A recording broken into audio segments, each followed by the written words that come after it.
asko landai da emakundeko zuzendaria. Bere aldamenean Bego Medina gure zentroko irakaslea eta berdintasun batzordeko burua. Arantxa Jarritu bertoko orientatzailea eta berdintasun batzordeko kidea. Gero, hemen daukagu Bego García Getxoko udaletxeko berdintasun teknikaria. Aria Diadero, ugari gabeko genero arduraduna. Eta Irantxu,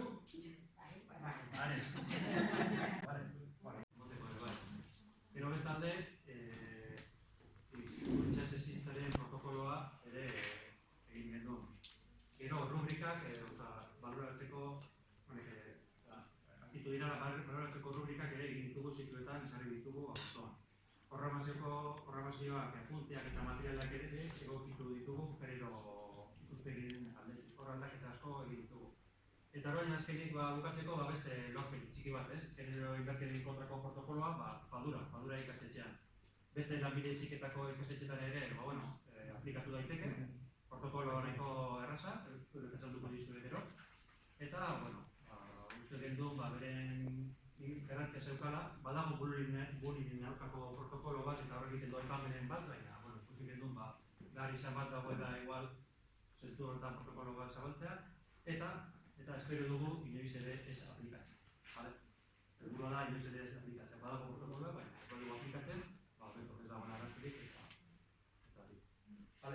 beraz, utziko dizu ja Bego eta Arantxa, bakatu, lehenengo emakundeko zenderekin berak egiteko txikitxuen, eta berro jaz. Egun guztioi, ongi etorriak, lehenik eta behin eskerrak eman hemen egoteko gonbidapena luzatzeagatik. Egia esan, poz handiz nator ikastetxera, aurkezpen honetara, eta batez ere nator zorionak ematera. Duela 4 urte, hemen egoteko aukera ere izan eban, berdintasunerako plana onartu zanean, eta benetan pozgarria da horrelako pausoak ematen direla eta non eta ikastetxetan ikustea. Berdintasunaren aldeko lanean, uste dugu tresnak behar direla, oso garrantzitsuak dira berdeak, arauak, eta gaur aurkezten den protokoloa. Izan ere, protokolo batek markatzen dagoena da ibilbide bat, ibilbide horri bat eskaintzen digu, zenbait egoeren aurrean zer egin behar den zehazten digu, eta horretaz gain, egindakoa ebaluatzeko ere aukera bat ematen digu protokoloa egitea. Eta oso garrantzitsua da egin den lan hori ebaluatzea, identifikatzeko hobekuntza puntu horiek. Eta hori da, aurreko urte guztietan egin duzuen lana, berdintasunean aritu eta hori identifikatu indartu beharrekoa, eta hau ikusi duzue landu beharreko zerbait zara. Honekin batera, protokoloaren elaborazioaren prozesua bera, hausnarketarako une berezi bat ere bihurtzen da, eta nik uste dut hori ere goraipatu behar dela. Hau, edozein erakundetan egitea, hausnarketarako une horiek hartzea oso garrantzitsua da, baina nire ustez hezkuntza alorrean honek garrantzi handiagoa hartzen du. Berdintasuna lortzeko hezkuntza ezinbesteko tresna dalako, eta hau kontuan izan da ikastetxe batean oso garrantzitsua bihurtzen dira sensibilizazio eta prestakuntzako egiten diren indarkeriaren prebentzioan egiten diren lan guztiak. Trabajar a favor de una vida libre de violencia contra las mujeres requiere la implicación de toda la sociedad, cada institución, cada entidad, cada cual, cada organización.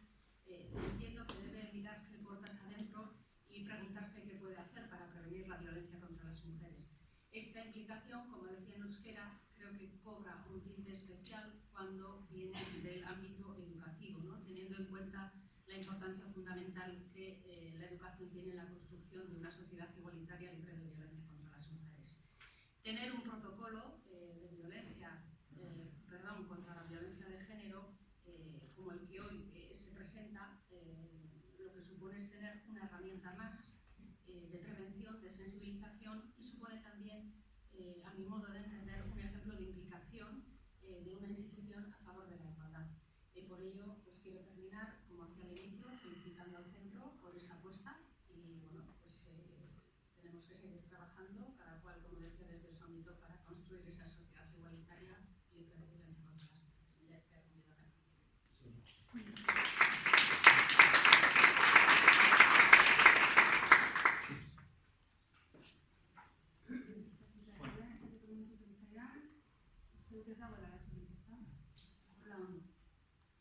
Bueno, orain eziko naiz pixkat protokoloa azaltzen, bai Diego dugu pixkat aurkezpen txiki bat, laburbilduz protokolo hau zertan datzan.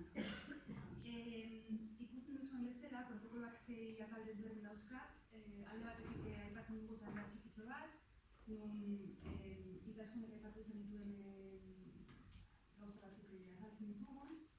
Ondoren, indarkeriaren kontzeptuaren inguruko testuinguru teoriko batera aipatzen dugu, alderdi garrantzitsuenekin.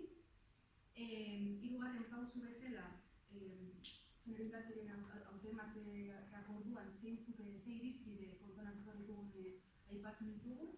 Ondoren, esku hartzea zertan datzan, bosgarren puntu bezala protokoloaren pausu guztiak biltzen ditugu eta bukatzeko erantzkin batzuk zehaztu dira bukara. Sarrera. Bueno, sarreran esan, izazkunek aipatu dituen alderdi asko guk ere aipatu ditugula dokumentu honetan. Indarkeria egiten zaigu dela gizartearen errealitate gordin bat, eta gizartearen errealitate gordin bat izan da, iruditzen zitzaigun hizkuntzaren esparrutik ezinbestekoa zela erantzun bat izatea. Erantzuna zertarako komunitatea azkenean sentsibilizatzeko, prebentziorako eta baita automate guztiak baterako. Esan bezala, hezkuntzaren esparrutik automaten dugu lehenengo pausua protokolo bat litzateke. Zergatik, protokoloak azken finean egiten dugulako sistematizatu, erregulatu eta lehenengo pausua delako aipatu ditugun helburu horiek guztiak lortzeko.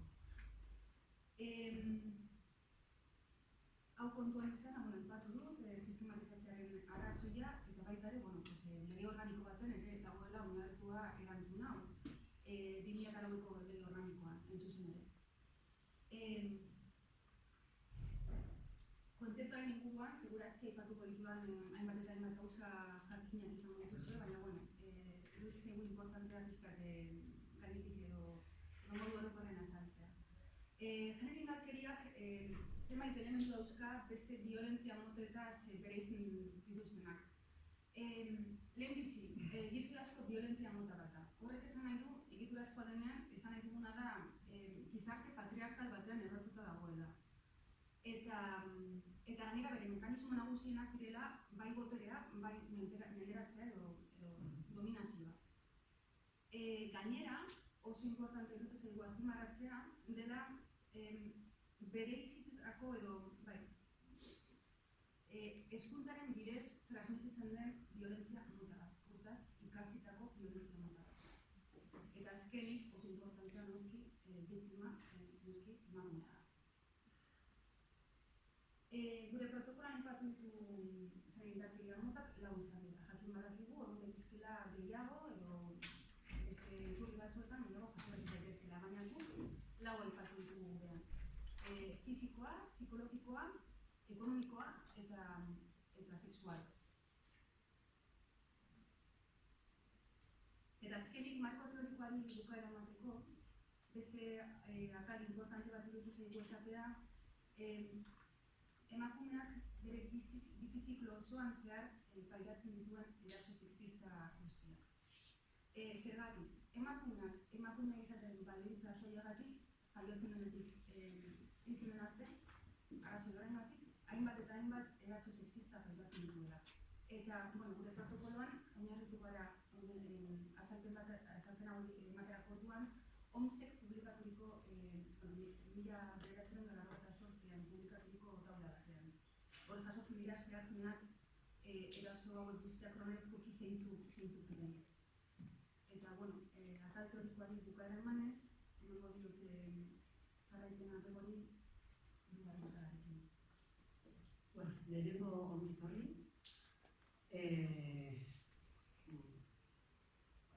emozionatuta nago, porque hau da beste lorpen bat, eta batez ere zuekin konpartitzeagatik. Eta gainera, guk berdintasun plana aurkeztu genuenean bakarrak ginen, baina momentu honetan badakigu gero eta zentro gehiago lan egiten ari zaretela edo lan egiten ari garela berdintasunaren alde, eta hori oso pozgarria da.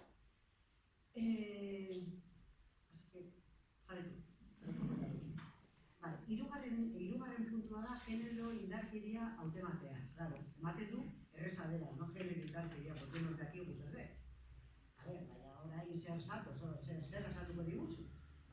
Baina ikusiko dugu zelan jendarte horretan oraindik ez daukagula oso argi zer den genero indarkeria. Kontuan, prebentzio eta hautemate goiztiarra izan behar dira tresnarik onena genero indarkeriaren kontra borrokatzeko, eta lortu behar dugu komunitate osoko sensibilizazioa. Claro, horretarako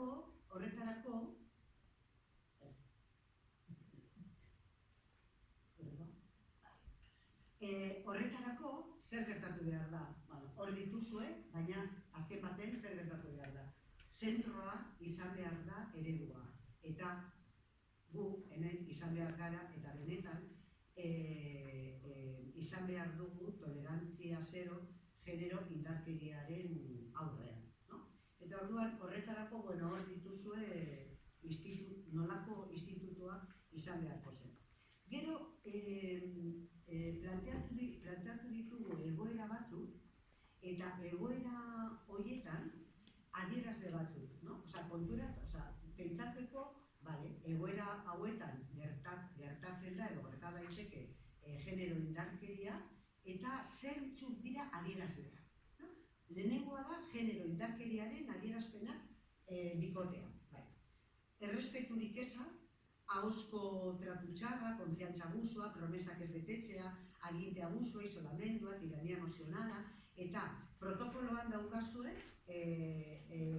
bakoitzaren barruan adibide batzuk askoz argiago usteko zeri buruz hitz egiten ari garen.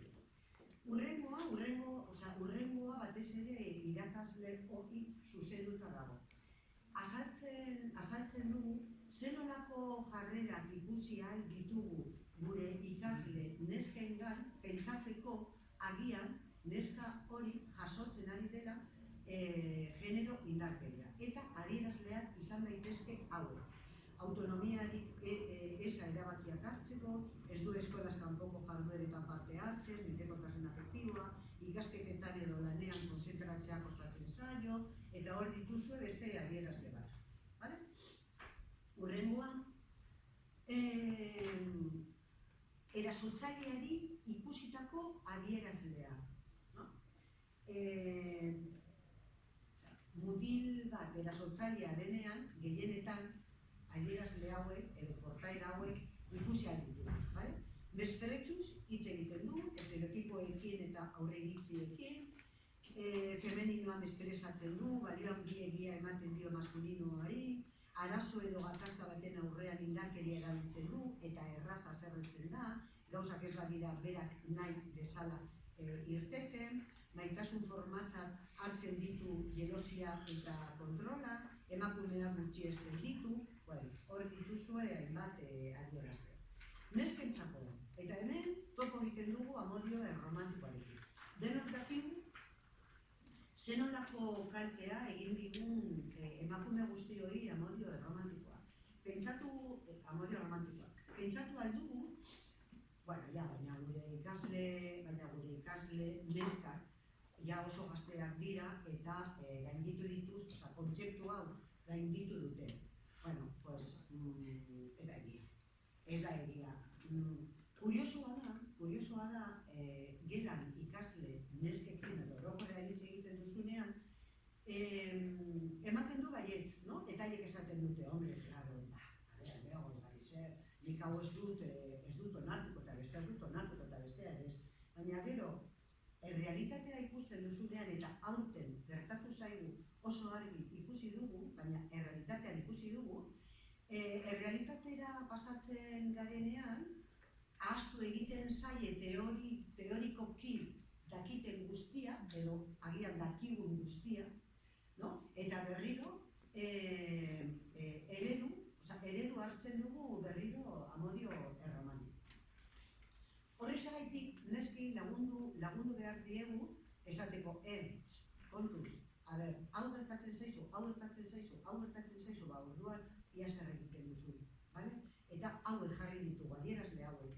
Zure janskera eta edo pentsatzeko modua kritikatzen du, makilatzea galarazten dizu edo ezaio gustatzen zuko egitea, zure erabakiak baliogabetu nahi ditu, sexu harremanak edukitzera behartzen zaitu, oihu edo bultza egiten dizu, eta hor dituzue hainbat adierazle. Bai, mutilentzako bereziki, mutila zara, eta zure jokabidea batzutan edo askotan horrelakoa da, zer gertatzen ari den. Ia, kontuz. Osea, hau gertatzen bazaizu, bere lagunak eraman ezin eta nahiago duzu biak bakarrik egotea. Nahi duzuna lortzeko errudun sentiarazten duzu zenbaitetan. Zure honetik ateratzen zaitu, norbaitek kontra egiten duzunean. Batzuetan berotu egiten zara eta jotzeko gogoa ematen dizu. Osea, kontuz, mutila bat imazara eta hau gertatzen bazaizu. Osea, ia, zer gertatzen zaizu.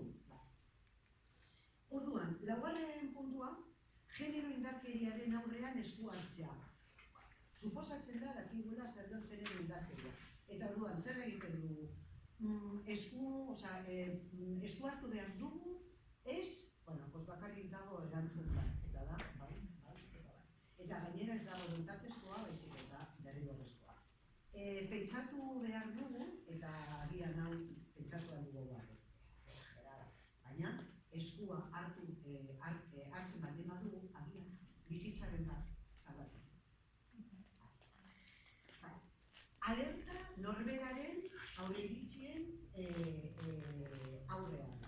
Zeintzuk dira gure aurreiritzia? Zer pentsatzen dugu?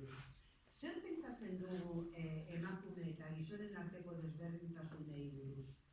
Zer pentsatzen dugu, enteratzen garenean benetan ez dakit irratian, telebistan, kasu bat entzuten badugu, zer pentsatzen dugu biktimari buruz? Zer pentsatzen dugu erasotzaileari buruz? Zer sentitzen dugu feminismo hitza entzuten dugunean? Osea, hori dana gure buruari buelta bat eman behar diogu eta benetan jaki behar dugu zer pentsatzen dugun eta zer sentitzen dugun gai guzti horiei buruz. Pentsatu behar duzue, guk jakin behar dugu zer den genero indarkeria, ez badakigu zer gerta daiteke. Edo beste alde batera begiratu eta orduan ez dugu zer egiten, edo kontrakoa, edo agian ez da kasu bat eta orduan alarma sortuan. Zer egin behar dugu? Formakuntza, ezinbestekoa da. Osea, naiz eta urteak honetan lan egin, oso sentsibilizatuta egon, noizean behin, zure burua ikusten duzu, zer egitera egin nahi, no? Osea, gainera, ez badugu formakuntzarik egiten, hanka sartzen dugu alde guztiak. Honekin batera, gure iritziak izan daitezke oztopo garrantzitsu bat genero indarkeriaren kontra lan egiteko. Zergaitik, zeintzuk izan daitezke gure iritziak? Horiek ez dira ohikoak, horrelako gauza bakarrik gertatzen dira testuinguru marginaletan, edo hau ez da ikastetxeko asunto bat, edo ni ez naiz hartuko, porque sartzen banaiz ikaslearen familiaren azarritzen da, edo gauza bat, hori da norberaren etxeko gauza bat, kontuz gure iritziak. Nik amitu den momentuz. Zuzendaritza taldeak berdintasun batzordeko buruak, orientatzaileak eta kasuan inplikatuta dagoen tutoreak. Hortaz, esan bezala, lehenengo pausu bezala, iritsiko litzaiguke guri gertaera baten berri izango genuke, genero delituarekin zerikusia duena noski. Eta horren aurrean neurri batzuk aplikatuko genituzke. Ondoren, bigarren pausu bezala, egingo genuke erasotzailearekin bildu eta jaso dugun gertaera hori berarekin ez kontrastatu baizik eta berari utzi bere argudioak ematen horren aurrean zer zeion edo zer daukan esateko horren aurrean. Hirugarren pausua agian protokolo guztiaren mami potentena bilduko litzake da egoera honen aurrean eragile desberdinek hartuko lukete ahal duten informazio guztia behaketen bidez, bileren bidez, modu guztietan bilatuko lukete informazioa, iturri desberdinak. Eta ondoren, informazio horretan oinarrituta, hirugarren pausu honetan egingo litzake baloratu ea genero indarkerien aurrean, genero indarkeri kasu baten aurrean dauden edo ez. Kasu baten edo bestean, egingo litzaken gauza izango hirugarren pausu honetan, egingo genukeena da eskuhartze bat planteatu. Eskuhartze bat planteatuko da bai biktimaren kasuan, bai erasotzailearen kasuan. Eta azpimarragarriena agian zentzu honetan da, erasotzailearen kasuan neurri diziplinario batzuk aplikatuko ditugu, bai. Baina baita ere aplikatuko ditugu neurri hezitzaileak. Azken finean gogorrerako hau ere bai, hezitzeko. Lehen puntuan gainera aipatu dugu nola genero indarkeria ikasitako zehozatela, hortaz gogor badaukagu botere bat. Laugarren puntuan egingo genukena izango litzake. Eskuraturiko informazio guztio, prozesu guztion informazioa familiei edo tutore legalen bukatzeko bosgarren puntu batean, noski ez da aipatu, baina onelako prozesuak martxan jartzen den guztietan, ikuskaritzak hor jarraitzen bat nintzen. Guk ere, bosgarren puntu batean, ikuskaritzari komunikatuko genioke edo emango genioke prozesu guztien informazio guztia. Ez duela esan, biak aukera esanduko du erantzietan, baina valorazio edo informazio guzti hau gelditzen da jasota akta batzuetan. Eta konstanteki, etengabe ari gara informazio hori idatziz jasoz. Eta bai, bukatzeko zut esan, noski protokolo bat aplikatzen da, baina ez da bukatzen.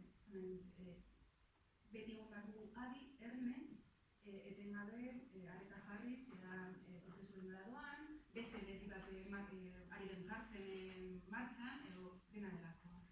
Eta hori da protokoloaren azalpen orokorra. Horretaz, azkenen bat emango dugu hasiera, bukaera. Erantzinen?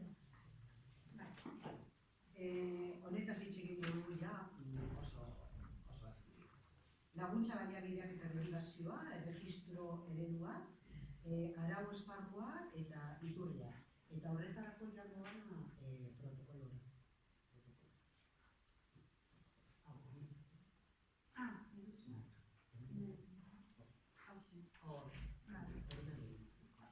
Orduan, lehenengo erazkinetan esan dizuen laguntza baliabideak eta derivazioa.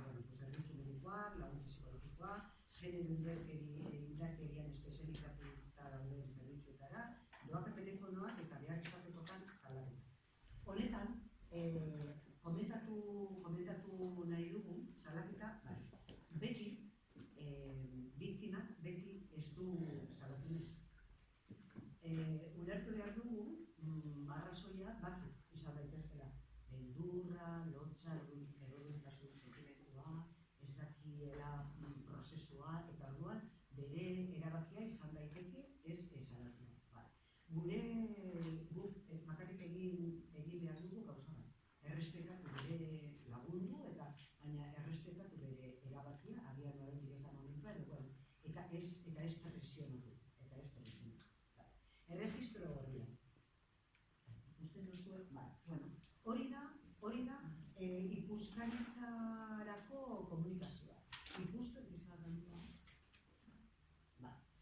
ikusten duzuenek, bueno, hor agertuko dira biktimaren izena, erasotzailearen izena, familia, eta zer egin dugun, kasu bakoitzean, zeintzuk diren hartu diren neurriak, eta hori da ikuskaritza dago. Gero badaukagu, bileretarako akta,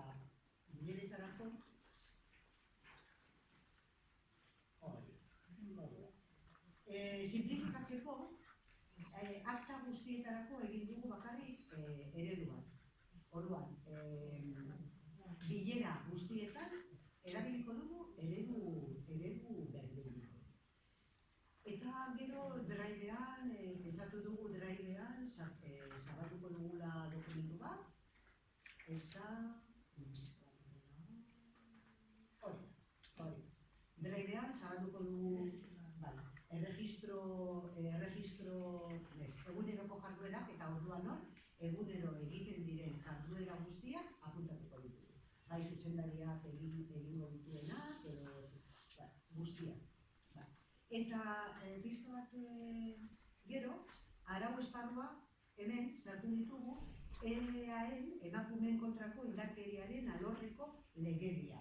Hor dituzue guztiak, eta amaitzeko iturria.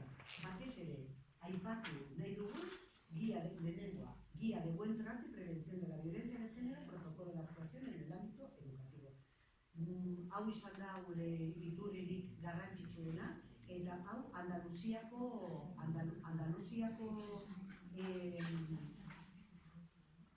juntak argitaratu. Gero ikusten dituzue hor beste iturri batzuk hartu ditugula, baina guretzako garrantzitsuena eta gehien erabili duguna gure hori izan da, lehenengoa izan da.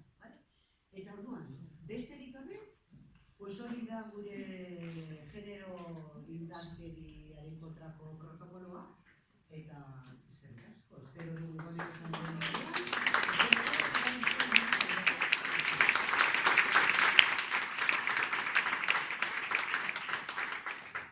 zer gertatzen den, ¿no?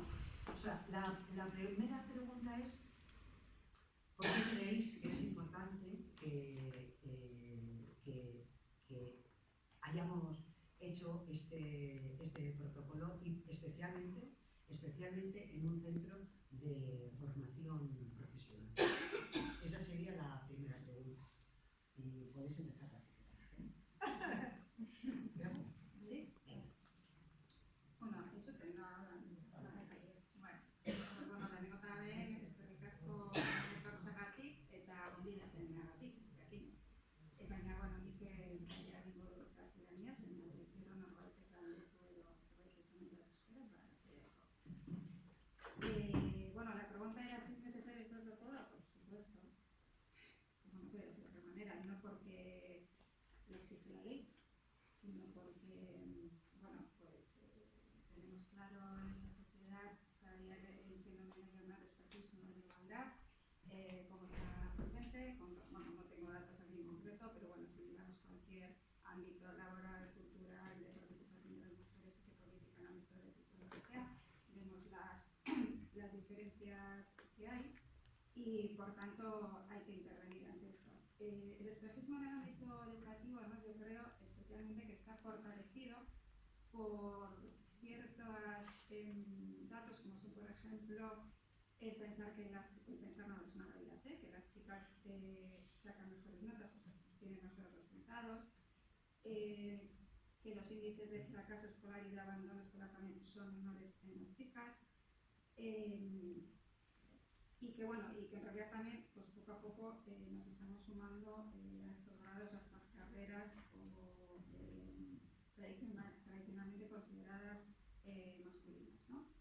Entonces, este espejismo quiere decir que se refuerza un poco con este discurso y en el lado contrario tendríamos pues bueno, tantas informes e investigaciones que concluyen que efectivamente el sistema educativo sigue reproduciendo el sexismo y los estereotipos de género, ¿no? Y esto se reproduce pues no solo en ciertas fracciones que habéis nombrado aquí, sino que se reproduce también a través de la organización del propio centro, de qué relaciones hay de poder en la jerarquía y, ¿no? de los propios centros. Se reproduce también en el currículum, en el material que se utiliza, en la metodología, las relaciones del profesorado y el alumnado y, bueno, pues en todos los ámbitos, ¿no? Por tanto, pues bueno, insisto, o sea, hay que, quería hacer una apreciación, si me permitís, respecto a la terminología utilizada. Bueno, yo también hablo de mujeres y de hombres, igualdad de mujeres y hombres, o desigualdades entre mujeres y hombres.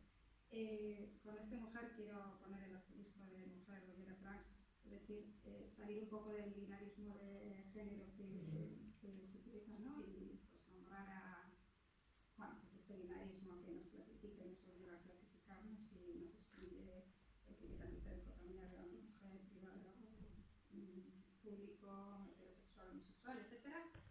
Porque me parece importante también trasladar eso al alumnado y las profesoras. Bueno, nada más que decir, más o menos. Bueno, luego seguimos. Nos han amenazado que teníamos poco tiempo, y algunas aquí nos enrollamos mucho. Vamos a estar formales todas. Bueno, yo, ya que me he puesto a hablar ya, sigo un poco en la línea de lo que planteaba Bego. Yo creo que estamos todas de acuerdo en esta mesa, por eso nos han traído, porque es imprescindible contar con un protocolo contra la violencia de género en cualquier espacio, ¿no? Yo creo que poco a poco vamos tomando conciencia, aunque por supuesto queda muchísimo por hacer, en que la violencia machista en todas sus formas es un problema social gravísimo a día de hoy, que se sigue tratando no como un problema de primer orden y un problema político gravísimo que tenemos a día de hoy, o sea, la falta de recursos suficientes, la falta de políticas adecuadas y demás nos hacen ver que queda mucho por hacer, y desde ahí, desde todos los ámbitos tenemos responsabilidad. Desde las organizaciones sociales, desde las instituciones públicas, desde todos los espacios tenemos cosas que hacer. Y el ámbito educativo yo creo que es un ámbito privilegiado, a veces no, dejamos como mucha responsabilidad en que la educación nos salve todo, pero es verdad que la educación tiene como mucho potencial en generar como nuevos modelos de relaciones más igualitarias que prevengan la violencia de género, ¿no? Que es realmente lo que puede, la mejor forma de prevención, ¿no? De ahí pues imprescindible contar con un protocolo aquí también, desde esa mirada de que todas las personas y todos los centros y ámbitos tenemos responsabilidad específica en abordar medidas concretas en la lucha contra la violencia. También me parece importante para darle visibilidad, ¿no? En su día yo tuve el placer de estar aquí acompañando la elaboración del diagnóstico y del plan del centro, y una apuesta clarísima era no solo elaborar un buen protocolo que esté en un buen cajón, sino hacer un protocolo que tenga fuerza, que tenga visibilidad pública, que todo el profesorado lo conozca, que estemos hoy aquí, ¿no? Que no sean las responsables de igualdad del centro quienes se lo guisan, se lo comen, se lo curran, se aprueban un claustro como punto 18º y ya está, sino que realmente se le da su espacio y luego se acompaña el que esto se conozca, ¿no? Y que se aprenda conjuntamente cómo poder aplicarlo, ¿no? Entonces, es una forma de que el centro apueste a decir, pensamos que la apuesta por la igualdad es imprescindible, pensamos que la lucha contra la violencia es una responsabilidad propia y lo decimos alto y claro, ¿no? Porque eso va a deslegitimar cualquier comportamiento sexista o violento que se dé en el centro. Porque alguien va a decir, ¿no teníais un protocolo? ¿No había una apuesta por la igualdad? Entonces, ¿qué hace este tío diciendo babosadas en el pasillo y nadie haciendo nada? ¿No? Entonces, eso da legitimidad en el centro al alumnado y al propio profesorado para poder responder ante ello. Y luego, por último, ya creo que ayuda a romper con la improvisación, ¿no? O sea, que no caiga esto en, ¿no? Hay algún profesor o profesora que lo que está pasando en el aula no le está sonando bien y se busca la vida como puede, ¿no? Va a su departamento, habla con sus aliadas o con sus aliados y dice, ¿cómo hacemos? Espera, ¿no? Se siente con confianza para hablar con dirección, ¿no? La jefa de estudios es pro con este tema, me va a entender, es un poco subjetivo, ¿no? Entonces yo creo que estos protocolos ayudan a establecer mecanismos más claros y a generar consensos en el centro, ¿no? Ya no es la profesora maja a la que las alumnas acuden, sino es una apuesta colectiva del profesorado que sabe luego cómo actuar, ¿no? Y no va a sentir que es su pedrada, sino que sabe que es su obligación y encima se han definido como unos mecanismos para ver qué hacer, ¿no? Pues bueno, por ahí, por lanzar algunas cifras. Bueno, yo también muchas gracias por la invitación. Últimamente se me hace, o sea, me da por agradecer cuando me invitan a espacios formales, porque como me he convertido en una especie de villana adoctrinadora y acosadora, pues bueno, que me llaméis para espacios formales me hace mucha ilusión. Bueno, comparto tanto lo que han dicho Bego y María, y a mí me parece que esto es muy importante, que es fundamental, de hecho, empezar con actuaciones así, pero a mí se me queda corto. Lo que pasa es que a mí obviamente se me queda corto todo. Entonces, pero como hay que empezar por algún sitio, porque además me gusta mucho que habláis en el propio protocolo y lo habéis destacado en la presentación, de violencia estructural, de patriarcado, de sistema, o sea, ¿no? Porque a veces parece que pensamos actuaciones puntuales como una idea de que así vamos a curar cuestiones puntuales. No entiendo que es obvio que en este centro para nada habéis empezado por ahí. Y además comparto lo que ha dicho luego sobre el binarismo y me ha llamado mucho la atención el símbolo que utilizáis, que no sé cuánta gente en el Departamento de Educación del Gobierno Vasco es consciente que este símbolo es el símbolo del transfeminismo, que es la aplicación al movimiento social de las teorías queer, que es una cosa bastante revolucionaria y de bastante más adelante que el feminismo institucional que estamos acostumbradas a aplicar sin que nadie se preocupe, ¿no? Entonces me gusta mucho que esté este símbolo, y para que se le haga justicia a este símbolo sí que tendría que trabajarse mucho, pero en futuros protocolos que tengáis seguramente, en la cuestión como la heteronorma o el propio binarismo, o desde cambiar los carteles de los baños hasta cosas mucho más profundas, ¿no? Pero el tema de trabajar el protocolo de la violencia de género, por mucho que sea enmarcada en pareja y en chicos y en chicas, a mí me parece que sigue siendo fundamental, porque todavía, digo todavía con una cierta esperanza, según cifras de la Oficina contra el Crimen y el Narcotráfico de la Unión Europea, que no está sospechoso de ser un lobby feminazi, el 53% de las mujeres asesinadas en el Estado español, más de la mitad, por tanto, las mata su pareja o es pareja hombre. Entonces, pues ahora mismo parece que lo más arriesgado para su vida que podríamos hacer las mujeres no es ni viajar solas, ni hacer autostop, ni drogarnos, ni salir de fiesta, es tener una relación heterosexual. Entonces, creo que hay que trabajar esto bastante. Por otro lado, en adultos, pero también en menores, el 80% de los crímenes violentos en la comunidad autónoma vasca los cometen hombres o chicos. Entonces, tenemos un trabajo bastante profundo que hacer con la masculinidad como cosa que se construye, entiendo que también en las aulas, ¿no? Y además el problema es que las edades, esta idea de que estamos avanzando y llegará un día en el que ya no haya desigualdad, lo contradice la idea de que las edades no bajan. De hecho, el porcentaje de chicas y mujeres asesinadas y agredidas por debajo de los 18 no baja, y esto significa que tenemos mucho trabajo que hacer y que no es cuestión de ir avanzando y que cuando lleguen los resultados de lo que estáis educando ahora ya todo se va a cambiar.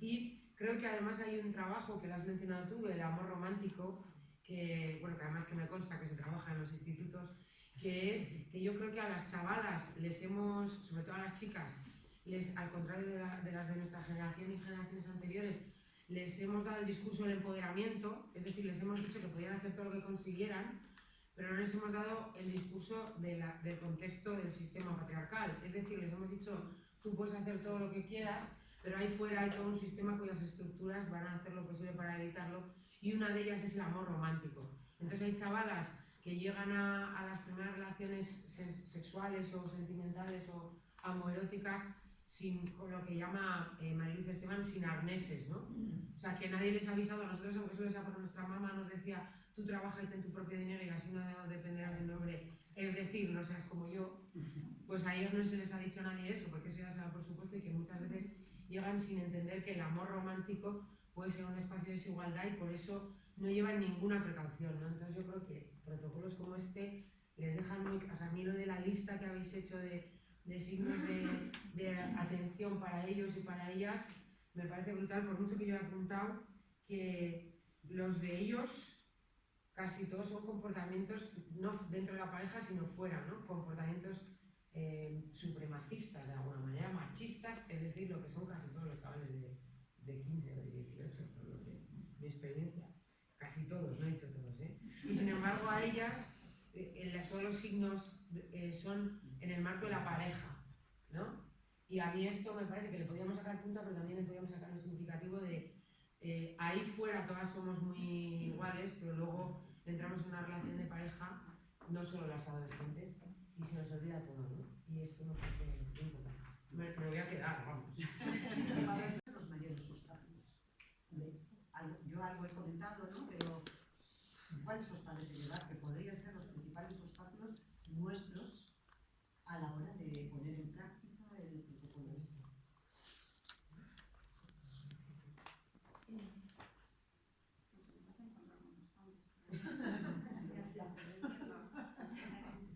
Bueno, mientras se tengan detectado y tal, ¿no? Bueno, yo creo que en principio habéis adquirido ya un compromiso con lo que visto en el plan de igualdad, y el protocolo se ha derivado del plan de igualdad, entiendo. Pero creo que ese compromiso tiene que ser explícito y eso quiere decir que hay que dotarlo de recursos humanos y económicos para elaborar. Es decir, que está muy bien el protocolo y todo eso, todo es mejorable, como siempre, como indican otras cosas, Iranchu, pero si a esto no lo dotamos, sobre todo en el marco de la sensibilización y prevención, por supuesto, habéis nombrado la formación, que es básica, obviamente, pero a mí sí me ha faltado un poco también, en concreto, ¿qué vais a hacer? No, es verdad, porque muchas veces se dice, pues íbamos a formar. Yo desde el ayuntamiento, desde mi área, os ofrecemos, y sabéis, tenemos dos programas, uno es de violencia y otro de educación afectivo-sexual, que se ofrece a todos los centros, se ofrece a todos los centros todos los años, pero es una formación de 4 horas en todo el año, y 4 horas, como comprenderéis, pues sirve para poco, ¿no? Entonces, quizás sería interesante, yo así lo lanzo, ya sé que igual depende más del Departamento de Educación o más complicado, pero bueno. Yo soy de las que pienso que hay que dar una asignatura durante todo el año, durante todos los años, en la que se trabajen todas esas cuestiones, igualdad, interculturalidad, homofobia, xenofobia, etc. Se puede proponer, yo lo propongo y ahí lo dejo caer porque entiendo que pues, 4 horas, 6 horas o un taller, pues a veces se queda muy corto, la mayoría de las veces se queda corto. Y bueno, pues teniendo eso en cuenta, creo que ya pues, es una herramienta pues, bueno, importante, ¿no? Y en cuanto a la intervención, pues bueno, yo creo que bueno, una vez que tienes el programa, obviamente encima tienes que intervenir y está bien este protocolo, los 5 casos estos que vais a dar, o bueno, esperemos que no se produzca ninguno, que no tengáis que aplicar, pero bueno. Y sobre todo sensibilización y prevención, creo que es importante, es decir, creo que hay que ir al problema antes que intervenir, o tener que poder intervenir. Y bueno, y creo que en esto lo tenemos claro, la estrategia, el feminismo lleva 2 años trabajando y la estrategia es el feminismo. El feminismo hay que estudiarlo y verlo. Y ponerlo en práctica.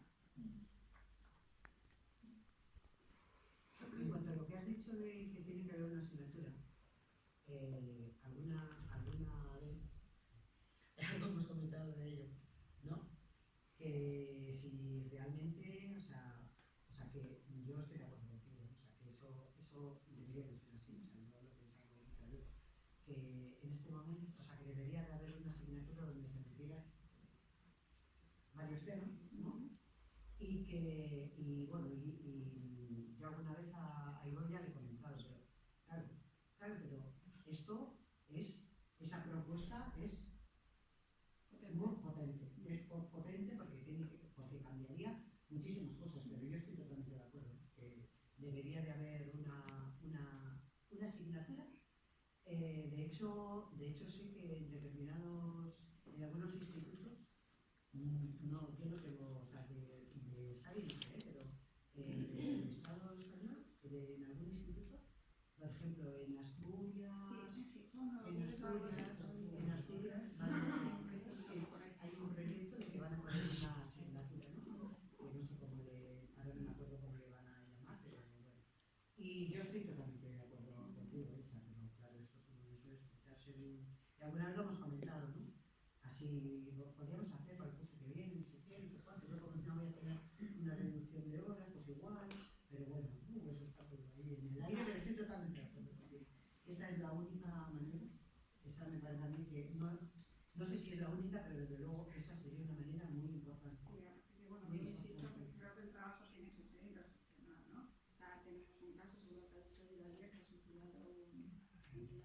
hecho, la quien está investigando para hacer resultados de Curie, todos sabemos lo que hay detrás de los próximos, género, chavales que ordenar normas de género y tal. Entonces, decir que al final trabajamos de manera coordinada e interseccional, pues es lo que es claro. Bueno, más cosas.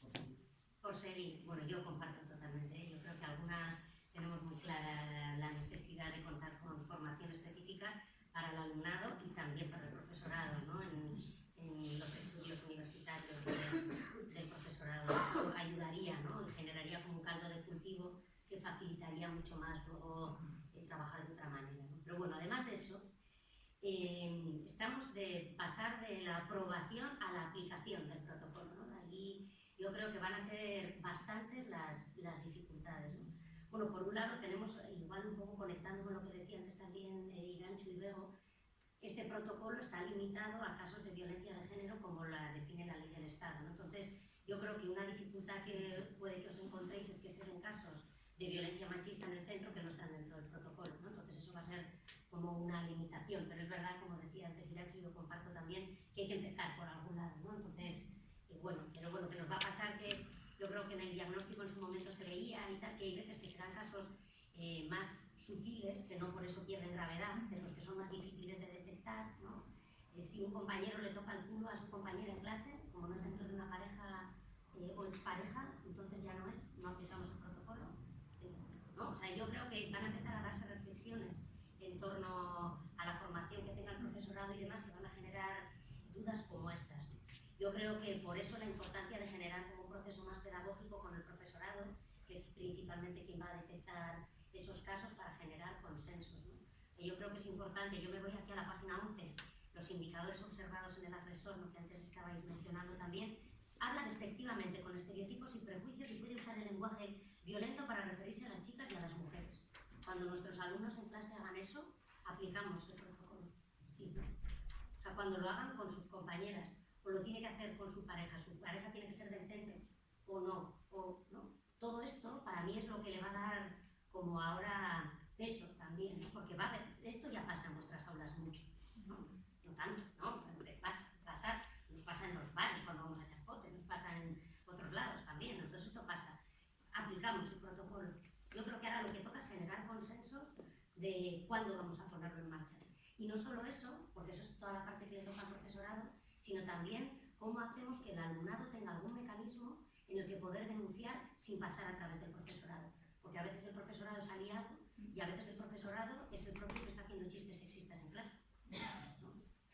Entonces, todo el mundo traemos mochilas, ¿no? Vivimos en un contexto machista y sexista, entonces va a haber un buzón, ¿no? Cuando alguien tenga una situación de violencia que está viviendo en el centro fuera, ¿cómo contacta? ¿Cómo, no? Eso yo creo que es como otro reto, ¿no? Para hacer llegar más allá del profesorado. Y por último, en la aplicación, que yo creo que también es compleja, en la aplicación del protocolo, la importancia quizás de contar con gente, no ya lo ponéis en el protocolo, pero en algunos momentos contar con ciertas asesorías, ¿no? Ya ponéis con inspección, con Emakunde, porque hay veces que puede ser, si no, muy duro para el equipo que esté, ¿no? Para la orientadora, la responsable de igualdad, definir en algunos casos qué se está entendiendo por violencia o no, y porque nuestras mochilas de sexismo puede hacer que le demos poca importancia a casos que están siendo violencia machista realmente, ¿no? Oímos al agresor, oímos a... ¿no? O sea, no van a ser situaciones fáciles, ¿no? Entonces ahí contar con apoyos externos yo creo que también puede ser importante para no liarla, ¿no? Porque nos podemos equivocar. Bueno, yo suscribo totalmente lo que habéis dicho las dos y me parece que la dificultad fundamental va a ser aquella que implique cambios estructurales, ¿no? Que yo creo que es lo que estamos buscando todas poniendo en marcha este protocolo. Supongo que ya sabéis que en la comunidad autónoma vasca el insulto más habitual en los centros escolares es puta para las chicas y maricón para los chicos. Eso es una demostración clarísima de lo que decía Bego, de que toda la violencia que se ejerce en los centros está muy marcada por la disidencia de género, ¿no? Por las chavalas que tienen comportamientos que no se corresponden con una feminidad obediente y al servicio de los deseos masculinos, y con la de los chavales que no responden a la masculinidad hegemónica, ¿no? Que por otro lado, como decía, lo que decía María, ¿no? Esos indicadores observados en el agresor son indicadores, o sea, es un manual de cómo ser un tío de 18 años, ¿no? O sea, hablar despectivamente de las mujeres, creer que las tienes que proteger, a mí se me ha llamado especialmente la atención. O sea, creo que lo difícil va a ser poner en evidencia que las raíces de los casos, que esperemos que no pasen, pero que las raíces de todo eso están en comportamientos que tenemos absolutamente naturalizados y que a veces en la chavalería se notan más, pues porque igual todavía no están atrapados por la corrección política o no sé muy bien por qué, pero quiero decir que el listado de cuestiones que llaman la atención es muy habitual y yo creo que un poco devenir menos masculinos y devenir menos femeninas, que es lo que vamos a tener que hacer todas a la larga, va a ser el gran trabajo, y masculinos y femeninos en el sentido de masculinidad y feminidad hegemónica, que es la que hace falta para que las chavalas entiendan que es normal que un tío que las quiere las controle, y los chavales entiendan que querer a una tía significa controlarla, ¿no? Yo creo que eso va a ser el gran trabajo. Igual no nos has traído para que te deprimamos, ¿no? Estaba pensando hace yo creo que fue un mes, ¿no? Que estaban planteando en Noruega estaban planteando porque decían, a ver, algo tenemos que hacer, porque esto no cambia. Si esto no cambia, o sea que tenemos que pensar algo drástico en educación me refiero, para ver si damos otro pasito más, porque... Y entonces se estaban planteando el que las clases, supongo que en determinado horario, supongo que no sería todo el día, supongo que sería en determinado horario, separar a los niños y separar los niños por una parte y las niñas por otra. Quiero decir, a los niños enseñarles a no ser tan masculinos dentro de lo que entendemos por masculino, y a las chicas enseñarles a no ser tan femeninas, o para empoderarlas, para darles seguridad. O sea, eso salió como hace un mes o así, lo escuché yo, ¿no? Y entonces me acuerdo que hubo gente que me dijo, ¡buah, Bego, si te enteras de lo que están proponiendo en Noruega, porque están proponiendo separar a los niños y a las niñas por sexos para darles, o sea, y yo me quedé así y dije, bueno, igual, puede ser una manera, ¿no? No lo sé. Bueno, a mí no me parece eso descabellado. Por eso. Bueno, yo desde la experiencia, por lo menos, no de educadora, pero como he dicho antes, el programa que tiene el Ayuntamiento de los Centros de prevención de la violencia y de educación afectivo-sexual, sí es verdad que yo me he reunido la semana pasada con los educadores y educadoras, y sí es verdad que me han dicho que en determinadas sesiones tienen que separar a los chicos de las chicas. Porque obviamente las chicas hablamos de otras cosas, tenemos otros problemas y a veces pues no nos sentimos cómodas hablando delante de tíos. Y a ellos les pasa lo mismo. Y se han sorprendido gratamente, efectivamente, porque llevan un montón de años interviniendo, dando información en los centros, y este año que han empezado a separar, dices, los resultados son completamente diferentes y estamos descubriendo unas cosas impresionantes. Entonces, lo de los espacios mixtos está bien a veces y tiene que ser el horizonte, pero yo no veo... Es que yo quería contar que nosotras ya llevamos un par de años en el Instituto Coldo Michelena de Gasteiz haciendo una especie de curso de desprincesamiento, desprincipamiento, en el que juntamos con mucho cuidado de que pueda haber algún caso de persona no binaria o de persona trans o lo que sea, que se sienta cómoda, que no sea una... ¿no? Y la cuestión es que, claro, yo me junto con las chicas y con los chicos, igual conocéis a la Santa Marica, que claro, es un modelo de masculinidad que el primer año me avisó, por supuesto ahora ya no avisa, el primer año vino con un vestido, su barba, vestido y los ojos pintados, claro. La directora actuó como si fuéramos en camiseta blanca y vaqueros, o sea, ni se inmutó. La chavalería al principio un poco, pero luego, claro, también hacíamos la reflexión de hasta qué punto la gente, por ejemplo, chavales que no responden a la masculinidad hegemónica, les dicen, te vas a tener que juntar solo con los chicos, y la propia Santa Marica me decía, a mí me hacen esto en el instituto y me matan. Pero claro, si la persona de referencia de la masculinidad que te viene es esta persona maravillosa y estupenda que ha destruido la masculinidad desde dentro, pues, y la experiencia, la verdad, es que está siendo chulísima. Porque, ¿no? Es como, con mucha naturalidad, una persona que te habla desde la masculinidad, pero no la masculinidad que estás acostumbrada, y hay primero hacemos por separado y luego nos juntamos. Y suele notarse el efecto contrario que se nota en una aula mixta, que normalmente los chicos están muy arriba, muy a intervenir, muy a tal, y las chicas, pues aquí normalmente suele ser al revés, las chicas van como muy venidas arriba, y los chicos como muy pensando en que tienen la cabeza llena de un montón de cosas sobre las que tienen que pensar en los días siguientes. Entonces, o sea que de alguna manera lo estamos haciendo, pero claro, de esta manera un poco curiosa. Temas de igualdad, de temas de violencia de género, de temas... Siempre hay chicos que se sienten agredidos, que se sienten superdolidos, Entonces, el otro día nos planteábamos, ¿no? O sea, ¿qué hacemos con esto? ¿Qué hacemos con esto? O sea, ¿qué podríamos hacer para que no sé si primero no sé si tiene que pasar o no tiene que pasar, eso es lo primero.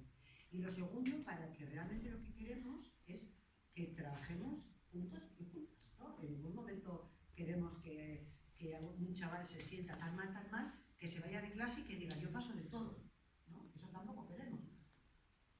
No sé, ¿qué veis? ¿Cómo veis eso? A ver. Privilegios, beneficios y ventajas, pues es normal que estén removidos.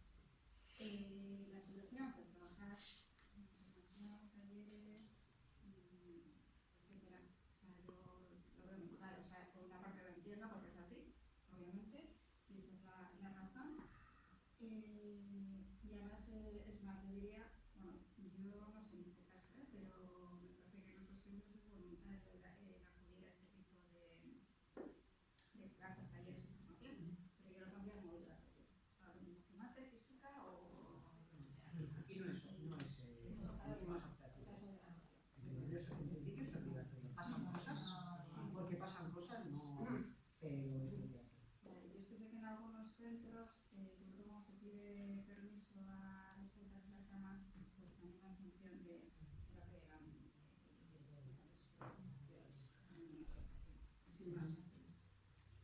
Bueno, a mí me parece normal, que yo creo que al final, yo creo que hay, si algo nos duele y nos molesta es porque algo está pasando, ¿no? O sea, yo creo que es normal, o sea, yo creo que se mezclan distintas cosas.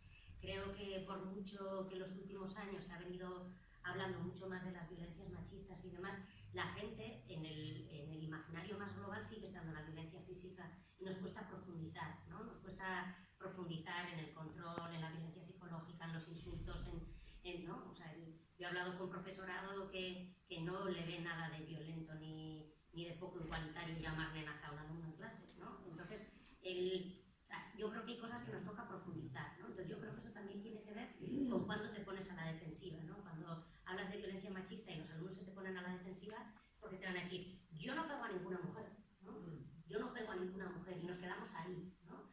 De primeras, estamos viviendo una cultura que enseña a los hombres a construirse utilizando la violencia, ¿no? Pero sí es verdad que hay una imagen muy simplista de lo que es la violencia. Yo creo que lo que nos toca es ofrecer un panorama mucho más amplio que entiende que los culpables de esta historia no son los hombres, sino que hay unas estructuras mucho más profundas, heteropatriarcales, de las que hablábamos, que hace que hombres y mujeres reproduzcamos prácticas sexistas, pero que hace que específicamente los hombres utilicen la violencia a la hora de relacionarse en sus relaciones afectivas con las mujeres, ¿no? Entonces, yo creo que, aunque al principio haya resistencia, eso es que algo pica, ¿no? Que algo te está molestando, yo creo que nos toca tener, o sea, yo lo que no quiero es que los alumnos con los que voy a trabajar en el aula se me vayan, ¿no? Entonces, puedo empezar de muchas formas un taller, y puedo empezarlo de una forma muy cañera, muy provocativa, o muy, de alguna manera, que me genere que todo el mundo se me ponga a la defensiva y ya no escuchen nada y solo piensen, dichosa feminacia, a ver si se pasa la hora y cuarto, o sea, cada una tenemos nuestras estrategias, ¿no? A veces la provocación ayuda para que se despierten y digan, hostia, algo interesante, diferente, ¿no? Distinto, voy a estar momento hasta ahora, ¿no? O sea, cada una tenemos como nuestras estrategias, ¿no? Pero yo creo que toca hablar de una mirada más amplia, que hable de cómo mucha gente reproducimos el sexismo y que ayude a revisarse por dentro que esto es mucho más allá de un puñetazo, que también es, y profundizar como eso más, ¿no? Además de toda la cultura violenta en la que estamos, ¿no? Que ya no solo violencias machistas, sino el uso de la violencia muy en general en las relaciones entre la gente. También creo que, claro, todo lo que tiene que ver con el feminismo y la igualdad nos toca las tripas, ¿no? Cuando te acusan de consumista, pues te duele, ¿no? No tanto, es verdad, ¿no? Al final, y nos toca exactamente igual, nos toca de otra manera, claro. Esto nos afecta a nuestra intimidad, a nuestras relaciones personales, a nuestras relaciones con nuestros padres, madres, la cuadrilla. Entonces es normal que nos toque las tripas, ¿no? Porque cuestiona toda nuestra cotidianidad, no podemos desenchufar a cerrar la puerta del trabajo, del centro de estudios, ni nada, ¿no? Entonces también yo creo que es normal que revuelva mucho más que otros temas, ¿no? Bueno, es que estoy completamente de acuerdo con todo lo que Estamos has súper dicho. de acuerdo. Así es la mesa redonda más consensuada de la historia. Vamos complementando. La cuestión es que yo entiendo que se molesten, pero porque lo que nos pasa a todo el mundo, cada vez que alguien nos señala un privilegio, ¿no? Pues cuando una persona racializada nos habla de los privilegios de payas blancas, nos chirría porque en el fondo sabemos que los tenemos, ¿no? Y que nosotras, cuando vamos a una frontera de un país, nos preocupa encontrar el pasaporte, pero no de qué color es ni de qué color es nuestra cara, ¿no? Entonces eso, de ahí para arriba, todo nos molesta que alguien nos señale el privilegio, pero creo que es porque en el fondo sabemos que existe. Y yo creo y de hecho lo que yo veo en las aulas suele ser que hablar de estos temas, yo a veces intento no hacerlo desde la provocación, pero me imaginéis que no me sale muy bien, pero lo que suele funcionar es entre las chicas se generan consensos nuevos, es decir, se ponen de acuerdo rápidamente, y entre los chicos se rompen consensos, cosa que me parece maravillosa, porque de hecho la masculinidad hegemónica funciona por una especie de acuerdo en la que todos los tíos actúan igual, pero en el momento que hay tíos que empiezan a romper con eso y a no identificarse con eso y a no actuar igual, muchos se les suman, ¿no? Es decir, poner en cuestión la masculinidad hegemónica, nadie la pone mejor que los hombres masculinos hegemónicos, ¿no? Y no sé, igual es un ejemplo un poco frívolo, pero solo tenéis que ver, este año aparece un actor famoso en la gala de los Oscar con un vestido de Christian Dior, y a la siguiente gala de los Met, que es un mes después, aparecen 7 tíos, de los cuales 5 son hombres heterosexuales vestidos con vestidazos, ¿no? O sea, en el fondo creo que hay muchos chavales deseando romper con esa masculinidad que les obliga a comportarse, a hablar con esa voz gutural, que yo además yo utilizo mucho un mecanismo con los chicos, que es cuando empiezan a comportarse como adolescentes varones, les hago, ¿estás bien? Y claro, les descoloca mucho porque parece una actuación extraña, ¿no? Entonces, pero lo que ocurre es que se dan mecanismos, o sea, efectos dominó entre los chicos. Las chicas se juntan y se enfadan y dicen cosas que no suelen decir habitualmente, pero entre los chicos lo que ocurre es que hay muchos que se desmarcan de la masculinidad hegemónica, porque también es una mierda la masculinidad hegemónica, porque responder a esta señor adolescente tiene que ser agotador. Entonces, a mí me parece que sin que no haya... Claro, es que recuerdo que un chaval me dijo que le había provocado porque le había llamado en un centro porque le había llamado compañero. Porque claro, no me sé los nombres, digo, la compañera de pantalón negro, la compañera de gafas, el compañero de perilla. Y le había parecido una provocación que yo le llamara compañero, o sea que también igual lo tienes mucho, ¿no? Si te sientes, normalmente se sienten interpelados o insultados los que más conscientes son que están ocupando un espacio que no les corresponde. Bueno, un placer, pero yo creo que ya no voy a usar más de... Un placer, se han quedado aquí algunas preguntitas muy interesantes, pero yo creo que ya vamos a terminar. Muchísimas gracias. Un placer.